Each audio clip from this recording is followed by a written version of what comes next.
سورۃ الطور۔ بسم اللہ الرحمن الرحیم، شروع اللہ کے نام سے جو بے انتہا مہربان نہایت رحم فرمانے والا ہے۔ والطور وکتاب مسطور فی رق منشور والبیت المعمور والسقف المرفوع والبحر المسجور ان عذاب ربک لواقع ما له من دافع۔ قسم ہے طور کی، طور وہ پہاڑ ہے جس پر اللہ سبحانہ وتعالیٰ نے موسیٰ علیہ السلام سے کلام کیا، جس سے طور سینا بھی کہا جاتا ہے۔ وہ کتاب مسطور، اور لکھی ہوئی کتاب جیسے تورات، اللہ سبحانہ وتعالیٰ نے کوہ طور پر موسیٰ علیہ السلام کو یہ کتاب عطا کی تھی لکھی ہوئی۔ فی رق منشور، اس کے علاوہ قرآن مجید بھی لکھا ہوا دیا گیا جو کہ ایک رقیق جلد میں لکھا ہوا تھا، یعنی صحابہ کرام کے پاس پراپر کاغذ نہیں ہوتے تھے، اس زمانے میں جھلیوں پہ لکھا جاتا تھا۔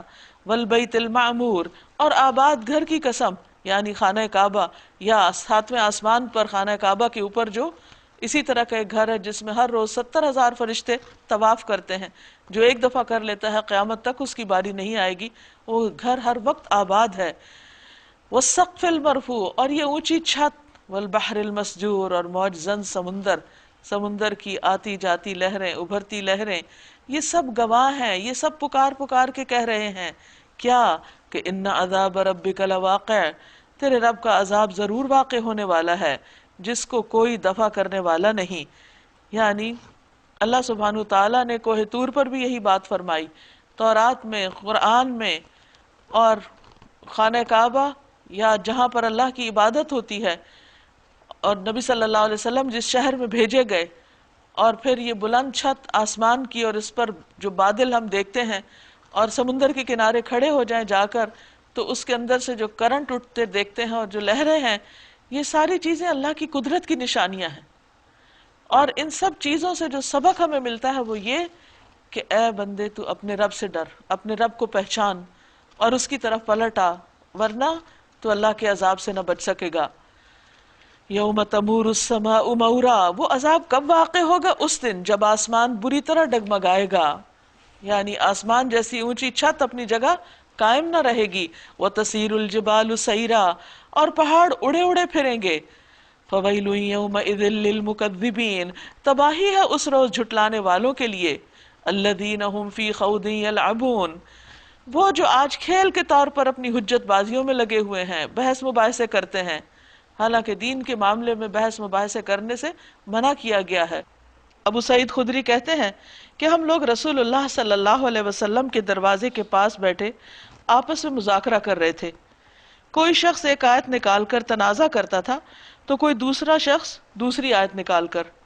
پس رسول اللہ صلی اللہ علیہ وسلم غصے میں تشریف لائے، گویا کہ آپ کے چہرے پر انار کا دانہ نچوڑ دیا گیا ہو۔ آپ نے فرمایا، اے لوگو، کیا تم اسی لیے بھیجے گئے ہو یا اسی کا حکم دیے گئے ہو؟ میرے بعد ایک دوسرے کی گردنیں مار کر کافر نہ بن جانا، یعنی قرآن ہی کی بعض آیتوں کو بعض کے مقابلے میں لا کر اور آپس میں اختلاف کر کے اور پھر اس اختلاف کو مخالفت تک لے جا کر اور ایک دوسرے سے لڑائی جھگڑے کر کے حتیٰ کہ قتل تک نوبت پہنچ جائے، تو اس سے پرہیز کرنا۔ دین بہت سمپل چیز ہے، اللہ تعالیٰ جو بھی حکم دیتے ہیں انسان کو صرف مان لینا چاہیے اور ماننے کی نیت ہونی چاہیے۔ بہت حجتیں اور بحثیں وہ لوگ کرتے ہیں جو ماننا نہیں چاہتے تاکہ کسی طرح اس حکم سے نکل جائیں۔ جس دن انہیں دھکے مار مار کر جہنم کی آگ کی طرف لے جایا جائے گا، اس وقت ان سے کہا جائے گا، یہ وہی آگ ہے جسے تم جھٹلایا کرتے تھے۔ افسحر ھذا ام انتم لا تبصرون، اب بتاؤ یہ جادو ہے یا تمہیں سوجھ نہیں رہا؟ یعنی نبی صلی اللہ علیہ وسلم کو جادوگر کہتے، آپ کے کلام کو جادو کہتے، تو یہ یہی کی باتیں ہیں۔ جب اللہ کے حضور حاضر ہوں گے تو اس وقت بھلا کوئی کہے ان کو جادو؟ جاؤ اب جھلسو اس کے اندر، خواہ تم صبر کرو یا نہ کرو تمہارے لیے یکساں ہے، تمہیں ویسا ہی بدلہ دیا جا رہا ہے جیسے تم عمل کرتے تھے۔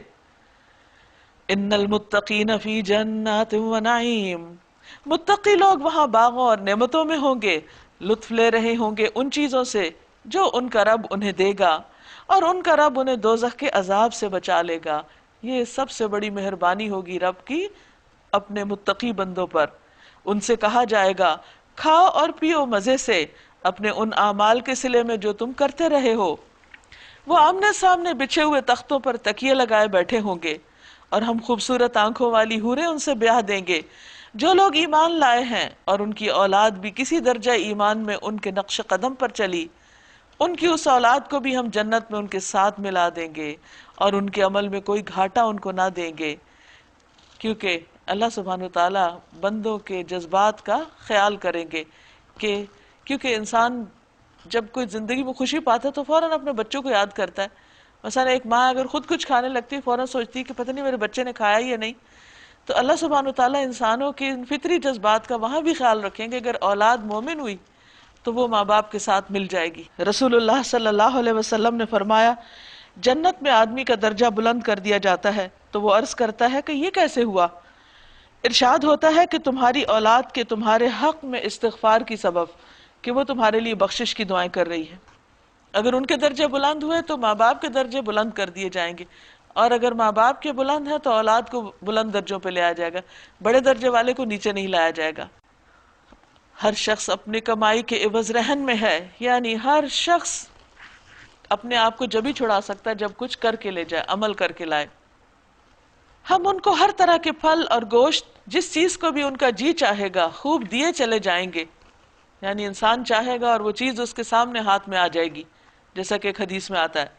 وہ ایک دوسرے سے جام شراب لپک لپک کر لے رہے ہوں گے، یعنی کوئی تکلف نہیں ہوگا اور کوئی کسی سے شرم نہیں آ رہی ہوگی، بلکہ ایک دوسرے کے ساتھ فریلی انٹریکٹ کر رہے ہوں گے، جس میں نہ یاوہ گوئی ہوگی نہ بد کرداری، یعنی شراب پی کے ان کا دماغ بہکے گا نہیں۔ اور ان کی خدمت میں وہ لڑکے دوڑتے پھر رہے ہوں گے جو انہی کے لیے مخصوص ہوں گے۔ آپ کسی بہترین سے بہترین ریسٹورانٹ میں بھی جائیں تو بعض اوقات آپ کو فوڈ کے لیے کافی دیر انتظار کرنا پڑتا ہے، پھر آپ بیرے کو بلاتے رہ جاتے ہیں، ادھر ادھر دیکھتے رہتے ہیں، اور وہ کھانے کا سارا مزہ خراب ہو کے رہ جاتا ہے۔ لیکن وہاں ایسی کوئی مشکل نہیں ہوگی، جو جس کا خدمت گار ہوگا اسی کی خدمت میں لگا ہوا ہوگا، اور وہ اتنا خوبصورت اور صاف ستھرا خدمت گار ہوگا، ایسے خوبصورت جیسے چھپا کے رکھے ہوئے موتی، یعنی کہ دیکھ کے دل خوش ہو جائے ان کو۔ یہ لوگ آپس میں ایک دوسرے سے دنیا کے گزرے ہوئے حالات پوچھیں گے، دنیا کی پچھلی کہانیاں باتیں کریں گے۔ یہ کہیں گے کہ ہم اپنے گھر والوں میں پہلے ڈرتے ہوئے زندگی بسر کرتے تھے، یعنی دنیا میں انسان باہر جو بھی بن کے نکل کے دکھائے، لیکن اس کی اصل حقیقت اس کے گھر والوں کو ہی پتہ ہوتی ہے۔ تو اصل کامیاب وہ ہے جو گھر والوں کے بیچ میں بیٹھے ہوئے رہتے ہوئے سچی بات کرے، اللہ سے ڈرے اور محتاط زندگی بسر کرے، یعنی جہاں اس کو کوئی چیک کرنے والا نہیں وہاں بھی وہ اپنے اوپر خود چیک رکھے۔ آخر کار اللہ نے ہم پر فضل فرمایا اور ہمیں جھلسا دینے والی ہوا کے عذاب سے بچا لیا۔ ہم پچھلی زندگی میں اسی سے دعائیں مانگتے تھے، یعنی انہیں اپنی دعائیں بھی یاد آ جائیں گی، تو ہمیں بھی کثرت سے دعائیں کرنی چاہیے۔ واقعی وہ بڑا ہی محسن اور رحیم ہے۔ بس اے نبی صلی اللہ علیہ وسلم، آپ نصیحت کرتے جائیے، اپنے رب کے فضل سے نہ آپ کاہن ہیں نہ مجنون، یعنی ان کے پروپیگنڈے کی وجہ سے حق بات بتانا نہ چھوڑیے۔ کیا یہ لوگ کہتے ہیں کہ یہ شخص شاعر ہے، جس کے حق میں ہم گردش ایام کا انتظار کر رہے ہیں کہ کب وقت بدلتا ہے اور یہ سب سلسلہ ختم ہو۔ ان سے کہو اچھا انتظار کرو، میں بھی تمہارے ساتھ انتظار کرتا ہوں۔ کیا ان کی عقلیں انہیں ایسی ہی باتیں کرنے کے لیے کہتے ہیں، یا در حقیقت یہ اناد میں، دشمنی میں حد سے گزرے ہوئے لوگ ہیں؟ کیا یہ کہتے ہیں کہ اس شخص نے یہ قرآن خود گھڑ لیا ہے؟ اصل بات یہ ہے کہ یہ ایمان نہیں لانا چاہتے، اس لیے یہ سارے بہانے کر رہے ہیں، اس طرح کی باتیں بنا رہے ہیں۔ اگر یہ اپنے اس قول میں سچے ہیں تو اسی شان کا ایک کلام بنا لائیں۔ ام خلقوا من غیر شیء ام هم الخالقون، کیا یہ کسی خالق کے بغیر خود پیدا ہو گئے یا یہ خود اپنے خالق ہیں؟ یعنی سوچے تو صحیح، غور تو کریں، خود سے خود کوئی کیسے بن سکتا ہے؟